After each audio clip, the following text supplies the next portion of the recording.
Hello बच्चों, last class में मैंने आपको बताया था एडिशन ऑफ वेक्टर्स के बारे में। ये हमारा जो चैप्टर है मोशन इन ए प्लेन, इसको हम लोग कर रहे थे अपने प्रीवियस वीडियो में।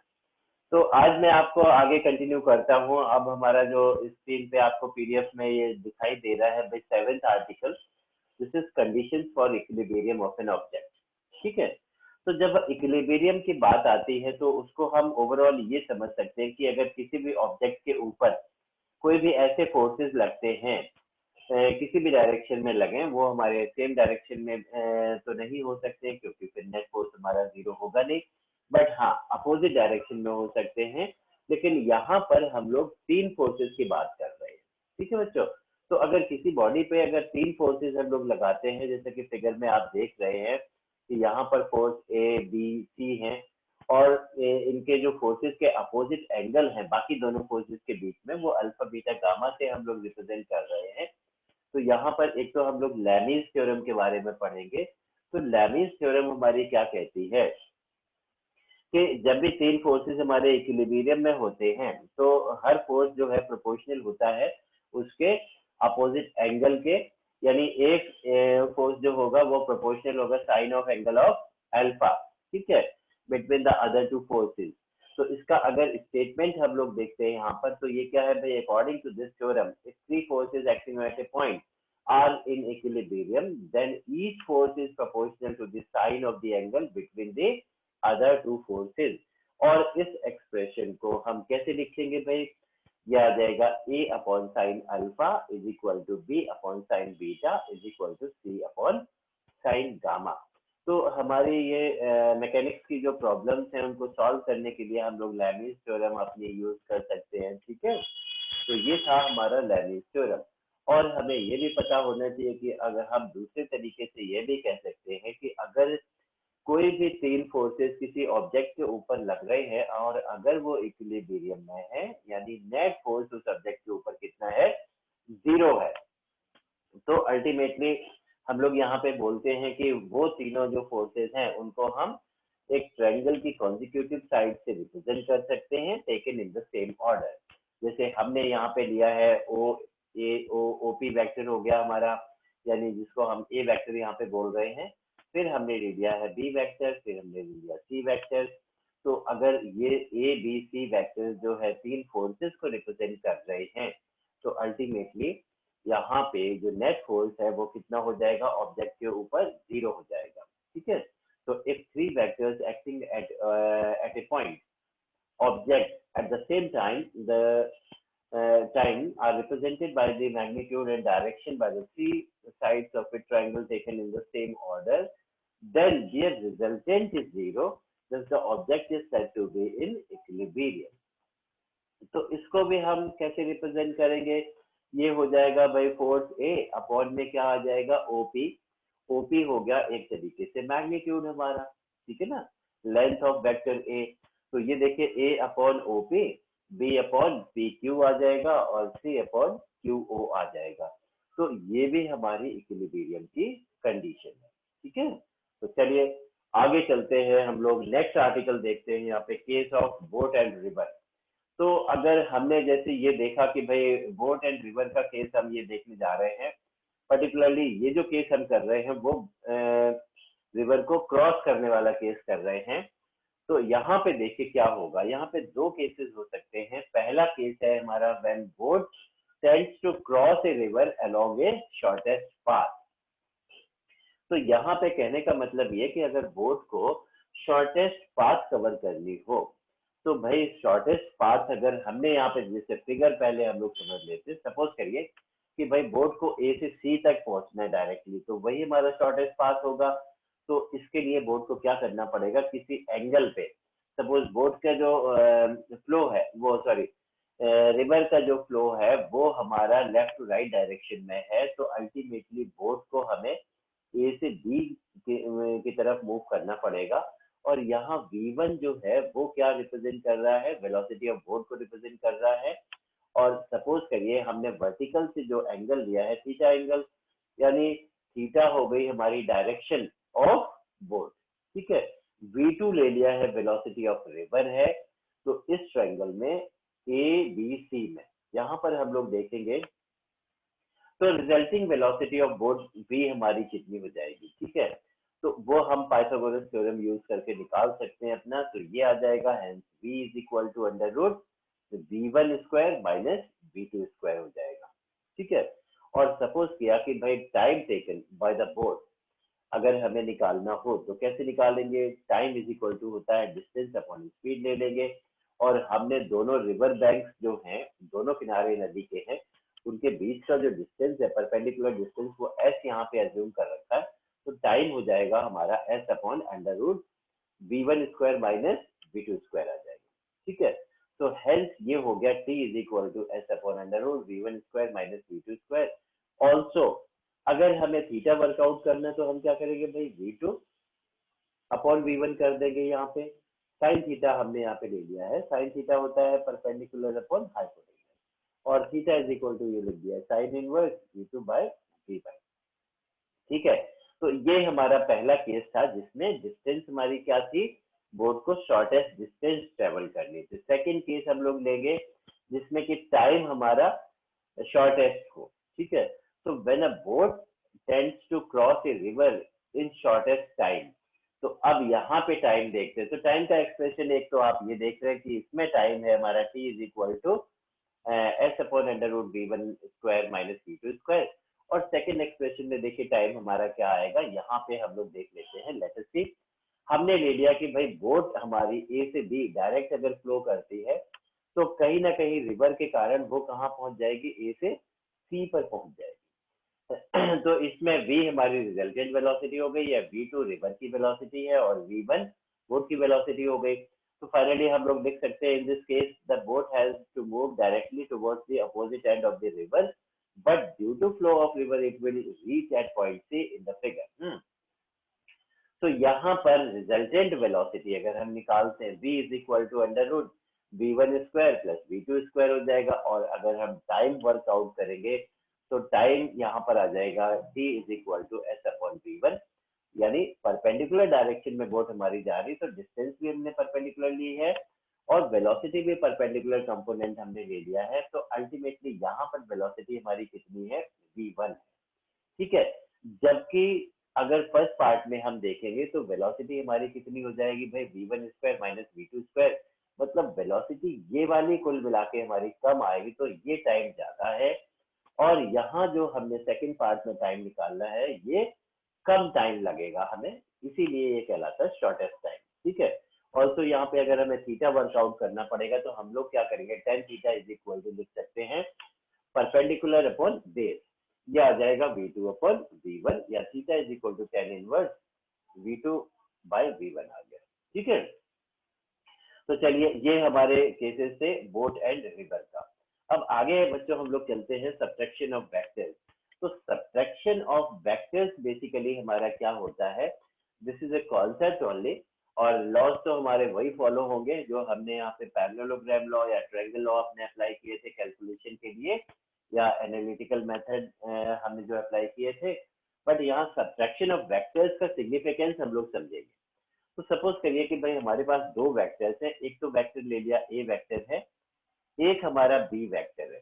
तो देखिए अगर हम ये पैरेललोग्राम कंप्लीट करते हैं ओ ए बी सी, तो यहाँ पर आर वेक्टर जो है वो क्या रिप्रेजेंट करेगा, A vector plus B vector को रिप्रेजेंट करता है, यानी resultant of the two vectors कहलाता है, जहाँ पे थीटा हमारा है angle between the two vectors A and B.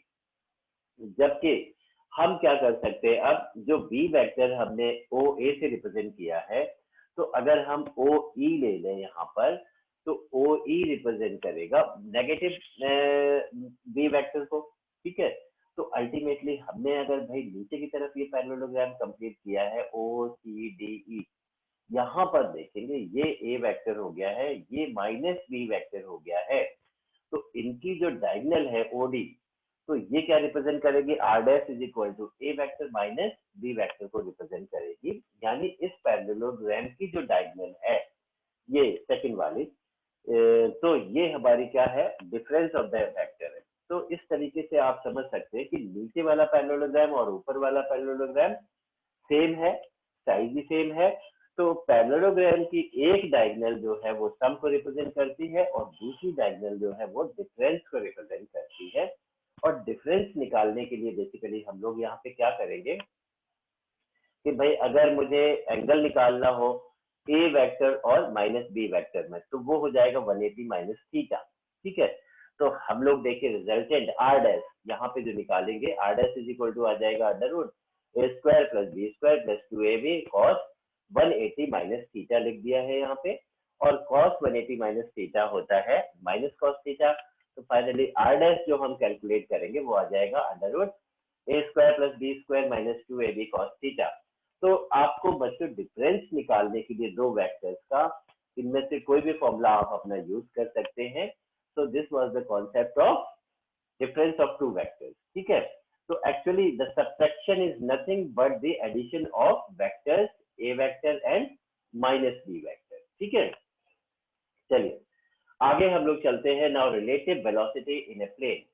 तो रिलेटिव वेलोसिटी का केस देखेंगे। देखिए हमने सेम डायरेक्शन या अपोजिट डायरेक्शन में रिलेटिव वेलोसिटी के दो केसेस अपने पिछले पार्ट में पढ़ लिए, लेकिन अब हम यहाँ पे रिलेटिव वेलोसिटी पढ़ने जा रहे हैं कि जब दो बॉडीज हमारी डिफरेंट एंगल्स पे मूव करती हैं। ठीक है, तो उस टाइम हमें रिलेटिव वेलोसिटी हम लोग कैसे रिप्रेजेंट करेंगे। तो कह सकते हैं कि भाई एक बॉडी के रेस्पेक्ट में दूसरी बॉडी की जो वेलोसिटी होती है उसी को हम क्या बोलते हैं, रिलेटिव वेलोसिटी। इस फिगर से आपको और क्लियर हो जाएगा। सपोज जैसे ये डायरेक्शन ले ली हमने, तो भाई ये हमारी सपोज करिए ईस्ट डायरेक्शन है और ये ऊपर की तरफ नॉर्थ ले दिया। एक कार जा रही है हमारी, उसका जो वेलोसिटी वेक्टर है वो हमने ओबी से रिप्रेजेंट कर दिया है, यानी this is VC is velocity of car और वीटी ले ली है वेलोसिटी ऑफ ट्रेन और इनके बीच में एंगल आ गया हमारा थीटा। ठीक है, अब हमें ये देखना है कि भाई यहाँ पे हमें क्या करना है, then the velocity of train with respect to car. Car हमारा यहाँ पे ऑब्जर्वर हो जाएगा या कार में बैठा कोई पर्सन ऑब्जर्वर हो जाएगा। इसी तरीके से तो अब भाई उस ऑब्जर्वर को वो ट्रेन किस डायरेक्शन में जाती हुई नजर आएगी, तो वो हमारा क्या कहलाता है, velocity of train with respect to car, जिसको हमने वीटीसी से रिप्रेजेंट किया हुआ है। ठीक है, तो अल्टीमेटली हम क्या करेंगे, वीसी के हेड से वीटी के हेड तक एक वेक्टर हम ड्रॉ करेंगे वीटीसी। जब हम हेड टू हेड वेक्टर लेते हैं तो ये difference of the two vectors होता है। ठीक है, और यहाँ पर वीसी और वीटी के बीच में थीटा एंगल है। तो फाइनली हम लोग कह सकते हैं कि भाई वीटीसी हमारी क्या आ गई, relative velocity of train with respect to car. ठीक है बच्चों, तो देखिए हमने उसको निकाला कैसे है भाई, यहाँ पे इसको देख लेते हैं। फर्स्ट ऑफ ऑल ये रीड भी कर लो आप। ये देखिए, when two bodies move simultaneously in different directions in a plane, then the velocity of one body with respect to another body is known as relative velocity। Let us consider the case of a car and a train। ठीक है, तो यहाँ हम लोग देख रहे हैं here vc is velocity of car, vt is velocity of train और ये आ गया भाई vtc। अगर हमें निकालना है तो हमने क्या किया भाई, रूट में ले लिया vc square plus vt square minus 2 vc vt cos theta आ गया। ठीक है, where theta is the angle between the two vectors यानी bc और bt के बीच में। तो ये रिलेटिव वेलोसिटी का एक्सप्रेशन आ गया हमारा।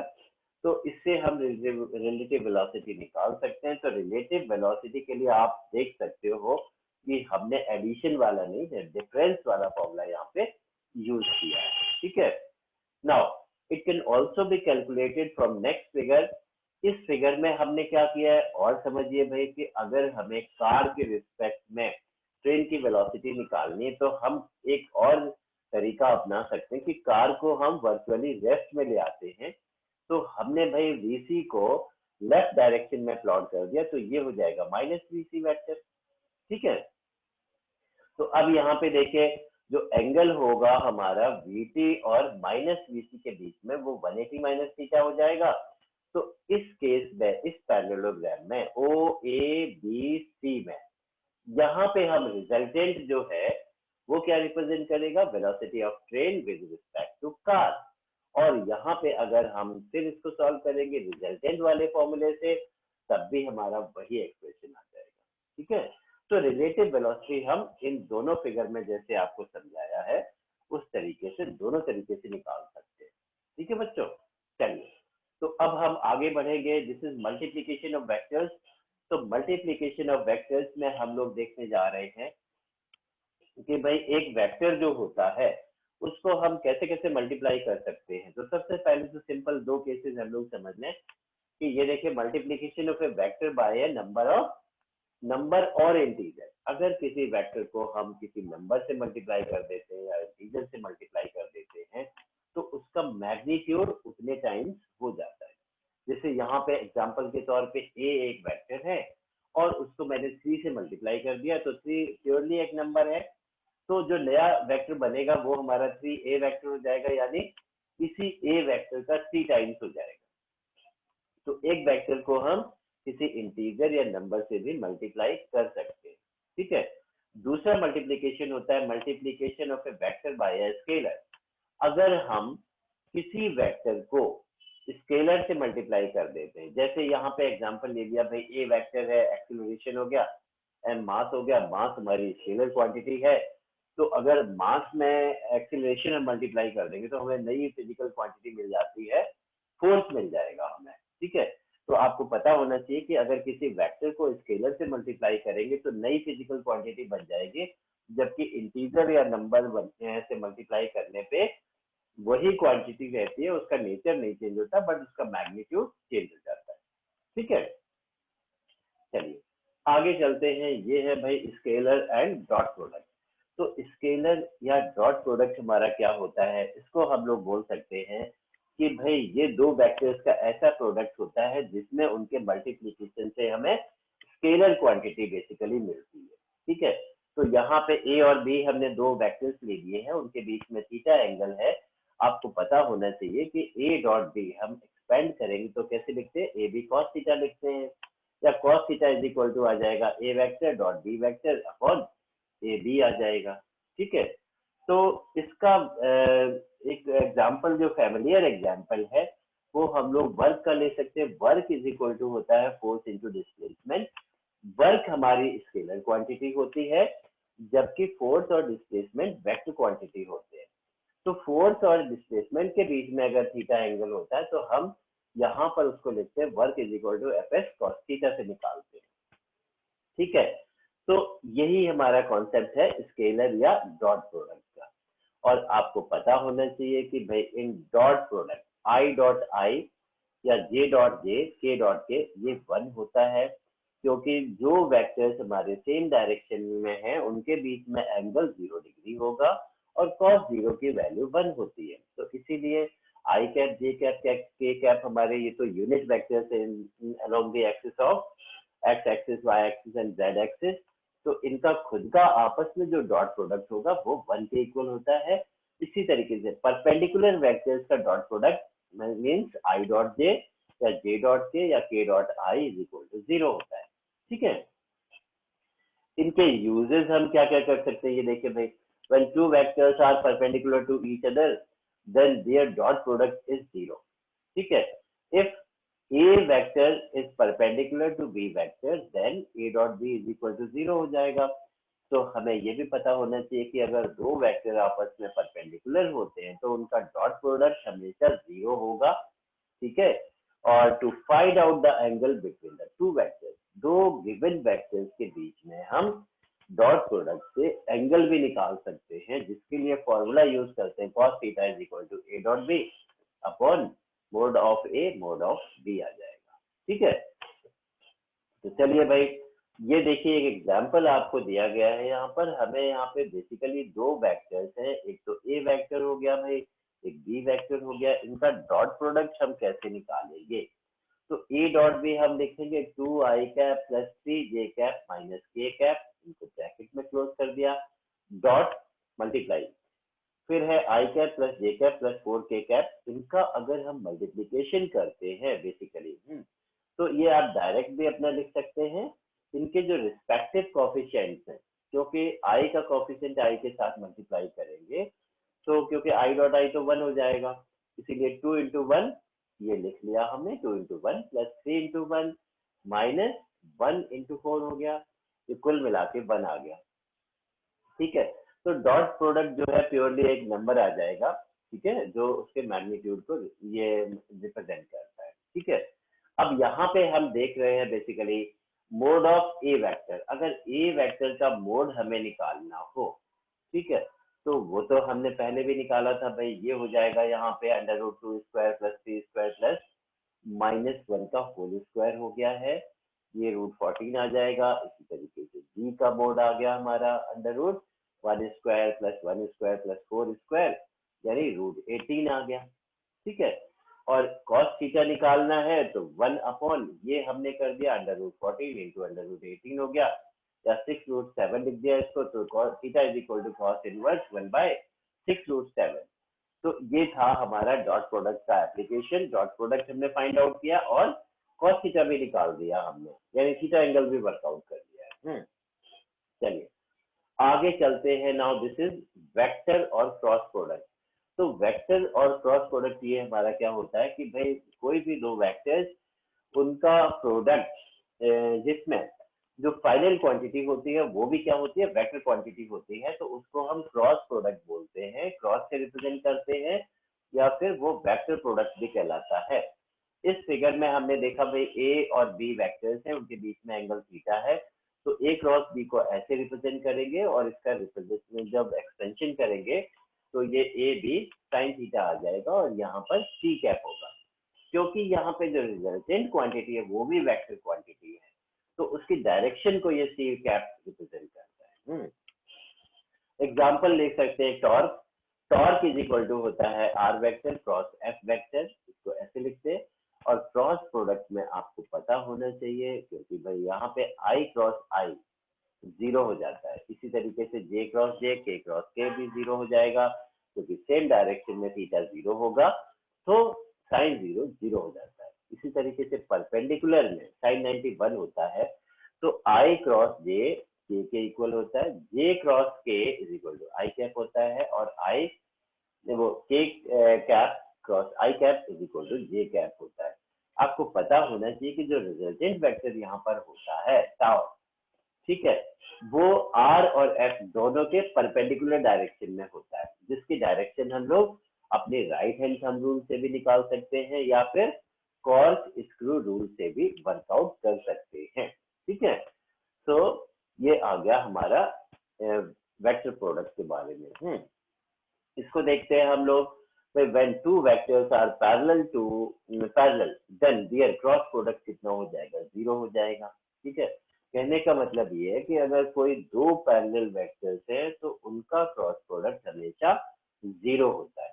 ठीक है, अच्छा, और हम इसको कहाँ यूज करते हैं, to find out the area of a parallelogram और the area of a triangle. ठीक है, अगर भाई ए वेक्टर बी वेक्टर हमारे दो एडजेसेंट साइड्स को रिप्रेजेंट कर रहे हैं किसी पैरेललोग्राम के, तो पैरेललोग्राम का एरिया हो जाएगा A vector cross B vector, निकालेंगे और उसका मैग्नीट्यूड वर्कआउट कर लेंगे। ठीक है, ट्रायंगल का एरिया अगर हमें निकालना है तो उसको ऐसे लिख सकते हैं, हाफ फिर ए क्रॉस बी का मोड। ठीक है, तो चलिए भाई यहाँ पर हम लोग ये क्रॉस प्रोडक्ट का एक एग्जांपल करने जा रहे हैं। तो क्रॉस प्रोडक्ट हम कैसे वर्कआउट करेंगे, भाई एक वेक्टर है हमारे पास, A vector is equal to 2i cap plus J cap plus K cap, और दूसरा वेक्टर हो गया B vector I cap minus J cap plus 3k cap. तो इनको हम कैसे लिखेंगे, फर्स्ट रो में आई जे के लिख देंगे, और सेकेंड रो में ए वेक्टर अगर पहले है तो ए के कोफिशिएंट हमने पहले लिख लिया 2 1 1। ठीक है, और फिर बी वेक्टर के कोफिशिएंट लिख दिए 1 -1 एंड 3। ठीक है, तो अब देखिए ये जो आपको है सॉल्व करना आना चाहिए। ठीक है, इसको कैसे करते हैं भाई, ये हमने ले लिया पहला आई कैप। आई कैप जब हम लेंगे तो उसका फर्स्ट कॉलम छोड़ देंगे, फर्स्ट रो छोड़ देंगे, और फिर हम 3 को 1 के साथ मल्टीप्लाई करेंगे, जो प्रोडक्ट आएगा उसमें से -1 इंटू 1 का प्रोडक्ट माइनस कर देंगे। तो ये देखिए ये आ गया आई कैप, फिर 3 इंटू 1 -1 इंटू -1, फिर यहाँ पे जे के लिए साइन हम रिवर्स कर देते हैं, माइनस में ले लेते हैं। अल्टरनेट साइन लगे, प्लस माइनस प्लस, ठीक है।